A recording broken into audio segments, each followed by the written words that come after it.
Think back to a time when you sat in a class and no matter how hard you tried, the topic just wouldn't click. Frustration, confusion, a desperate longing for answers. We've all been there. Now contrast that with a time when you truly excelled at learning something. How did that feel? Energized? Confident? Engaged? It wasn't that you were inherently less capable in one situation than the other.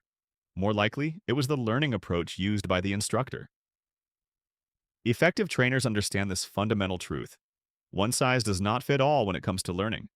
They adapt, they diversify, they build variety into their approach. And fundamentally, they draw from three core learning approaches: behaviorist, cognitive, and humanist. First, the behaviorist approach. Think modeling, practice, and feedback. Believe it or not, my first job at Burger King used this method. They modeled how to build a burger down to the exact number of ketchup drops. Then I practiced, and they provided feedback on what I did well and where I could improve. It's a structured, practical approach. Next, the cognitive learning approach. This is more like traditional schooling, where the trainer is the primary source of information. Participants listen, take notes, and absorb the content. While some might argue it's not the most engaging, it has its place. Courses on compliance, hazardous materials, or other highly technical subjects often require this approach. Finally, the humanistic approach. This is where active participation is key.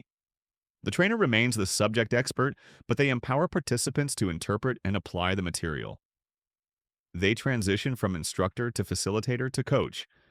I've used this in strategic problem-solving sessions. I present a framework, then give participants a business problem to solve.